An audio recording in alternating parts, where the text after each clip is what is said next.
है भक्त प्रहलाद की याद दिलाता होली का पर्व। प्रहलाद माने क्या? जो विघ्न बाधा, रोग शोक, भय और दुख में भी अपने चित्त को आह्लादित रखे, उसका नाम है प्रहलाद। एक दिन हिरण्यकशिपु ने प्रहलाद को बुलाकर कहा, तू कहता है कि परमात्मा भगवान सर्वत्र है, तो मुझे तेरे भगवान का परिचय दे। प्रहलाद, मैं परिचय क्या दूं?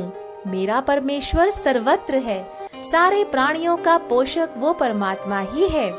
जो समस्त नर नारियों में निवास करता है, उसी का नाम नारायण है। पिताजी, आप भी उसी नारायण की शरण में जाइए।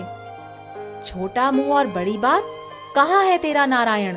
तेरा नारायण सब में है, तो क्या इस तपे हुए खंबे में भी है? हाँ पिताजी। अच्छा, इस आग से तपे हुए खंबे में भी तेरा नारायण व्याप्त है। तेरा नारायण सब में है, तो इस तपे हुए खंबे का आलिंगन कर।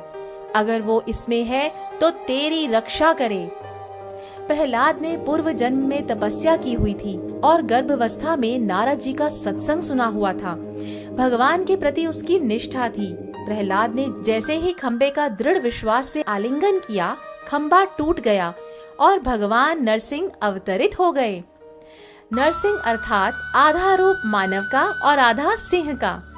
भगवान को हिरण्यकशिपु को मारने के लिए नरसिंह रूप लेना पड़ा, क्योंकि हिरण्यकशिपु ने तपस्या करके ब्रह्मा जी से वरदान ले लिया था कि मैं ना तो मनुष्य से मरूं, ना पशु से, ना देव से मरूं, ना दानव से, ना ऊपर मरूं, ना नीचे, ना घर के अंदर मरूं, ना बाहर, ना अस्त्र से मरूं और ना शस्त्र से।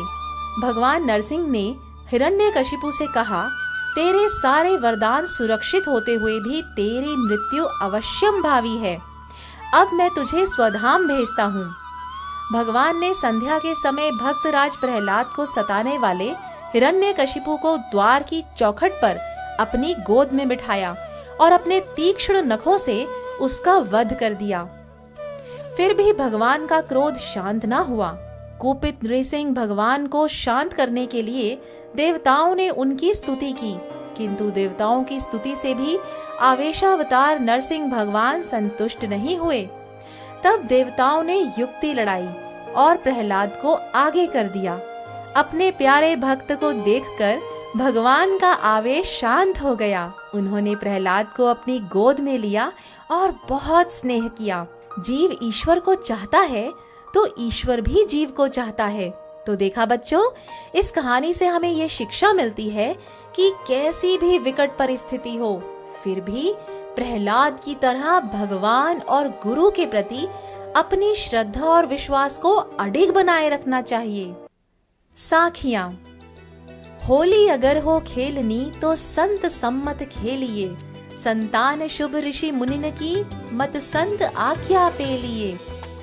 सच को ग्रहण कर लीजिए, जो झूठ हो तज दीजिए। सच झूठ के निर्णय बिना, नहीं काम कोई कीजिए। होली हुई तब जानिए, संसार जलती आग हो। सारे विषय फीके लगे, नहीं लेश उनमें राग हो। होली हुई तब जानिए, पिचकारी सद्गुरु की लगे। सब रंग कच्चे जाए उड़, एक रंग पक्के में रंगे। संस्कृत